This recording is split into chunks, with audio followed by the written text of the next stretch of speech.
Hello, everyone, and welcome to exciting Saturn Slam Review Times Happy Hour, sponsored by Miller High Life, the champagne of beers. At this point, I am legally obligated to inform you that we are not, in fact, sponsored by Miller High Life, the champagne of beers. We only wish we were. That's my life goal. Yeah, we, they should reach out to us. We're cheap, honestly. Just give us free Miller High Life. Name your sex tape. Just give me three. Oh, we're cheap. Yeah, okay, that works fine. Yeah. You had to get in Um, quicker on that because I would have thought that give me three Miller High Life every month. It's a weird sex tape. I don't even you know know, what category on Pornhub you'd look for that. it's right next to the lemon stealing whores. Whores. Uh, Whores. all right. Hell in a Cell. Cell in a Hell. Yeah, Rage in a Cage. Beige in a cage. Page in a Cage. This was actually a pretty good show. It didn't look like it was on its way to being a particularly good show at the beginning of it all, but life finds a way. And Yes. we found a way here. I actually did not go back and watch the pre-show match. Chad Gable and Shelton Benjamin beat the Hype Bros, who have yet to break up. Maybe today on SmackDown, happening as we record this. Yes. Watch it Um, currently. yeah, SillyCon currently. yeah. So maybe that'll go down then. But what I heard, it was a fine match, just a decent pay-per-view opener. Nothing to see here. Um, or pre-show match, I guess. Real pay-per-view opened with the Usos and the New Day inside Hell in a Cell. This match was a good cell match. It's a good combination of wrestling and trying to kill each other with Yep. gimmicks. It was hilarious. It was just wonderfully entertaining. I My particular favorite was when they pulled out the entire bandstand and hit Yeah, him with an entire wind ensemble. Xavier was Joseph of the Technicolored Trombones here today, whacking an Uso with multiple trombones of different colors and uh, stick lollipop kendo sticks, That one I don't need to see more of that. like That the, one, the gay pride kendo stick. the rave sticks. If it glowed in the dark, maybe. I don't know. Maybe Naomi could come in and do a Hell in a Cell with glow in the dark sticks. Like she'll cut the lights and it's just the sword. And she has a fucking Do lightsaber like fight. the freaking yeah, or like the Eskrima Sticks demo with the Yeah. glow in the dark sticks. Yeah, that would be something that happens. Hopefully never. But yeah, this match was pretty good. I personally, I found it got a little slow in the middle for my tastes. I prefer the other two matches they've had, but by no means was this a bad match. I'd say 3 and 3/4 stars. hmm I would say 3.5 to maybe 4. I'm feeling nice. They had some cool fun stuff. I like the cage within a cage. That was a nice little spot, except when the Yeah. one kendo stick just popped out. Yeah. So what he's talking about is there's a moment in the match where they pinned, and I use that term loosely, pinned an Uso to the corner of the Hell in a Cell with kendo stick bars, and one just like immediately popped out. But it was a good match. The Usos pull it out. They are once again SmackDown Tag Team Champions, and I guess they're facing Gable and Benjamin at the next pay per view. So that should also be a good match. Um, that led into Randy Orton versus Rusev. This was every Randy Orton match you've ever seen. Yeah. Um, I the I I don't remember it at all. Like I remember it's like, oh, it's probably just Randy Orton did his thing and Rusev was there. Rusev, uh, blah. yeah, it was a match that like you wanted to hate, but by the end of it, you were like, okay, fine, yeah, that was passable. It was a good wrestling match by two good wrestlers.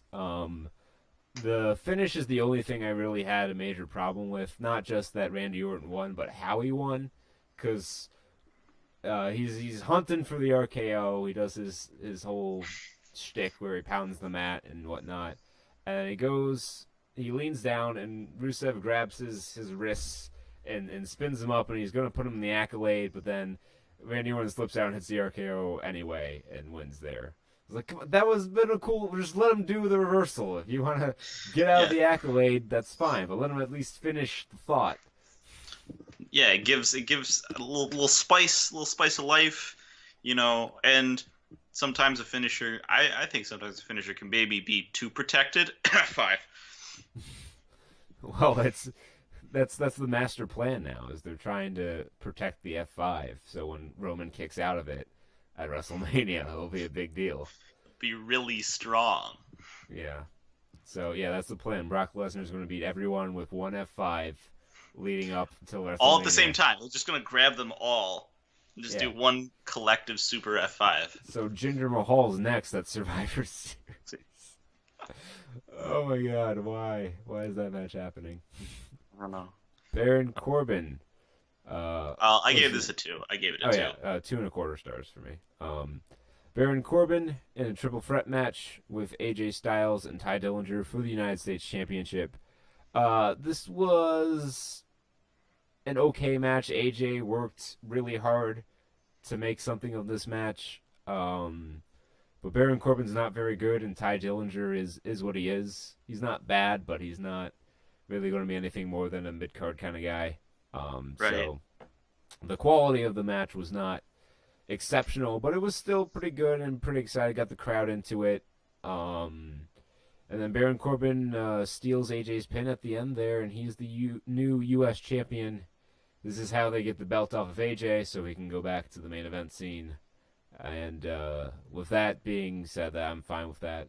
Of course, we're now going to have to endure an extended program of Baron Corbin versus Ty Dillinger, which Ooh. might not be the best, but this match was fine. I gave it 3 stars. Yeah, 2.5 for me. It's a fine match. Yeah. Then we had Charlotte Flair versus Natalia. This match started out slow, never really got out of second gear, and ended with a weird disqualification. So I don't know what you want me to say about it, but it was not great. I gave it a star and 3/4. Yeah, star and a half. Just as I'll remind anyone who doesn't like haven't seen a lot of these, for me personally, like anything from the -2 to 2 range is I would expect it off of a TV match, like a Monday Night Raw or Tuesday Night SmackDown, sort of. Like they're not hyping it up for the pay-per-view. And Yeah. this was that. It was just like it's there.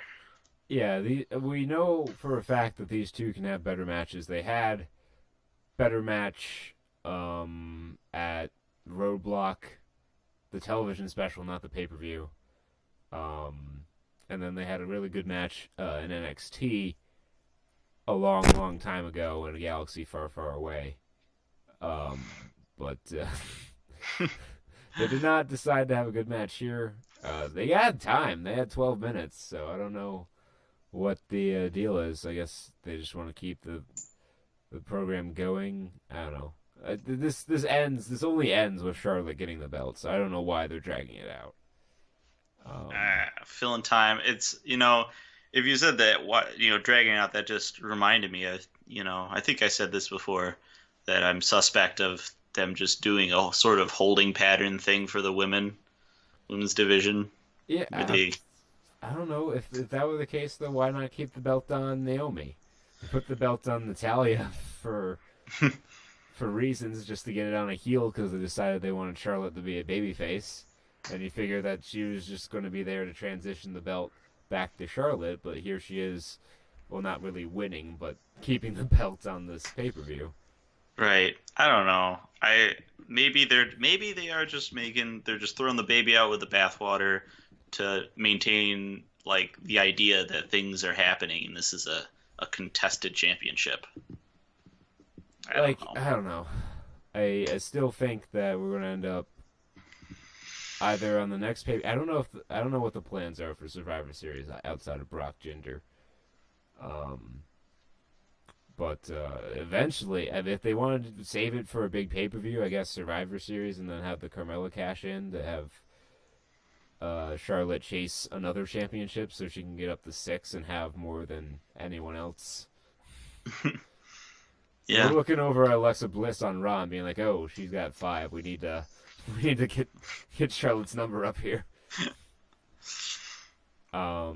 So that led into a third from the bottom, mind you, WWE Championship match. Jinder Mahal beat Shinsuke Nakamura ostensibly clean. Yeah.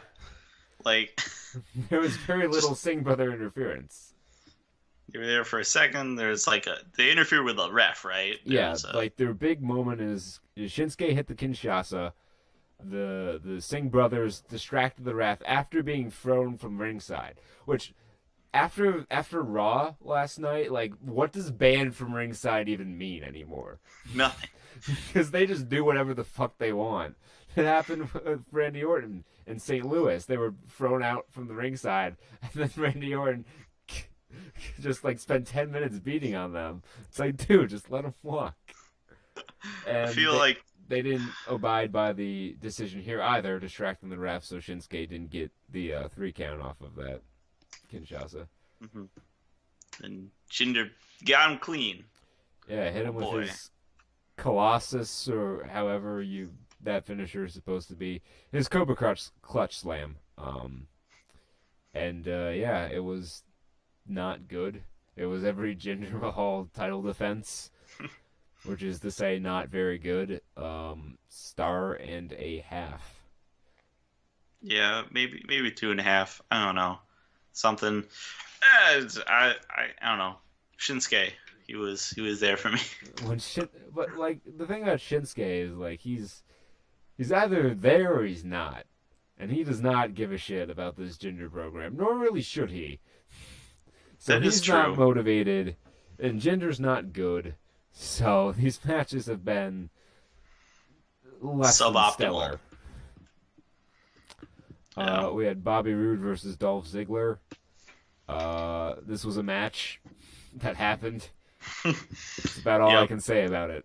I didn't know Ziggler's new thing now was like he's going vanilla.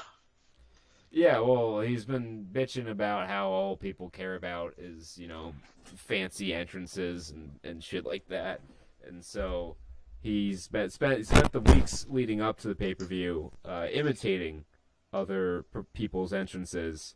And then this week, or at the pay-per-view, he came out to no music, channeling his Vladimir Kozlov. And that was... Ironic that he'd be copying another Yeah, entrance. well, I don't think anyone but me remembers Vladimir Kozlov, and that's definitely for the best. So yeah, it was a thing that happened. I gave it 2 stars. Rude gets the clean win, as he should. Not really a clean win, because he rolled. They did this little sequence where they kept doing O'Connor rolls, and grabbing the tights, and then at the last one, Bobby Roode came up on the O'Connor roll and really reamed back on those tights. Like, it was almost a full moon at the end of the match here. And he got the pin. So, I don't know what's coming here. Bobby Roode right now is a babyface, which is a mistake. He needs to be a heel. He needs to be NXT Bobby Roode as soon as possible. Get this belt off Jinder, get it on Bobby. Ooh, that would be a fun time. Um, I would enjoy. I would have fun watching wrestling matches under those circumstances. Yeah. I gave this match 2 stars. It was a TV match, and that's what I Yep. give average TV matches, my average rating. That led to the main event: Kevin Owens versus Shane McMahon in Hell in a Cell. This was a lot like the Hell in a Cell that Shane and Taker had. Kevin Owens sold way too much for Shane McMahon. we got a little bit of architect Kevin Owens. Yeah, he didn't have any constructions today. He just the steel steps, the community pavilion, and the the slanted table in the corner, which I don't It's remember like what we named. I don't even know. It's the over underpass. Yes, the over under. Kevin Owens over underpass. They got outside of the cell, and then they got on top of the cell, and they were doing like a million moves on top of the cell. And Peter and Yeah, I were like, "Is the gimmicked panel just not breaking?" it was onto one panel like repeatedly.